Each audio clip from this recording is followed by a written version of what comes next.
भारत और रूस के बीच डिफेंस डील एक बार फिर सुर्खियों में है। खबर है कि भारत रूस से और ज्यादा S-400 डिफेंस सीरीज की ये एयरक्राफ्ट खरीदने पर विचार कर रहा है। ये चर्चा दिसंबर में रूसी राष्ट्रपति व्लादिमीर पुतिन की भारत यात्रा के दौरान होने वाली बातचीत का हिस्सा हो सकती है।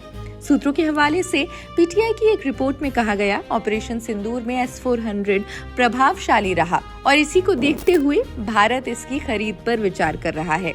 इसके अलावा भारत रूस की नई S-500 डिफेंस प्रणाली के एडवांस्ड रूप को भी खरीदने की संभावना तलाश रहा है। S-400 ट्रायम्फ एक अत्याधुनिक सतह से हवा में मार करने वाली मिसाइल टेक्नोलॉजी है, जो 400 किलोमीटर तक की दूरी पर दुश्मन के विमानों, मिसाइल्स और ड्रोन्स को तबाह करने में सक्षम है। भारत ने 2018 में रूस के साथ $5 अरब की लागत से 5 S-400 एयरक्राफ्ट का सौदा किया था। अब तक 3 ऐसे भारत को मिल चुकी हैं। ये प्रणालियां भारत की रक्षा क्षमता को मजबूत करने में महत्वपूर्ण भूमिका निभा सकती है। ऑपरेशन सिंदूर में इसके इस्तेमाल के बाद से ये आकर्षक बन गया है। हालांकि इस सौदे को लेकर पहले भी विवाद रहा है।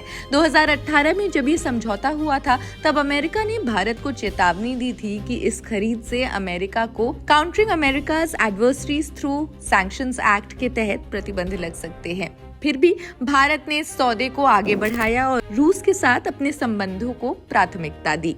हाल ही में भारत वायुसेना प्रमुख air chief marshal AP Singh से जब इस बारे में पूछा गया कि क्या भारत और S-400 एयरक्राफ्ट खरीदने पर विचार कर रहा है, तो उन्होंने सीधा जवाब देने से परहेज किया। ये एक अच्छी हथियार प्रणाली साबित हुई है, लेकिन हम अपनी खुद की हवाई रक्षा प्रणाली भी विकसित कर रहे हैं। हम इस पर विचार करेंगे। उन्होंने ये संकेत दिया कि इस तरह की प्रणालियों की संख्या की कोई सीमा नहीं है, लेकिन खरीद की योजना के बारे में उन्होंने खुलासा नहीं किया। भारत का ये कदम रणनीतिक रूप से महत्वपूर्ण है। एक तरफ जहां भारत अपनी स्वदेशी रक्षा प्रणालियों को विकसित करने पर जोर दे रहा है, S-400 और 500 जैसी एडवांस्ड डिफेंस टेक्नोलॉजीज से भारत की हवाई रक्षा के लिए मजबूत बन सकता है। लेकिन ये सौदा भारत अमेरिका संबंधों को भी प्रभावित कर सकता है, खासकर अगर अमेरिका फिर से प्रतिबंधों की चेतावनी देता है।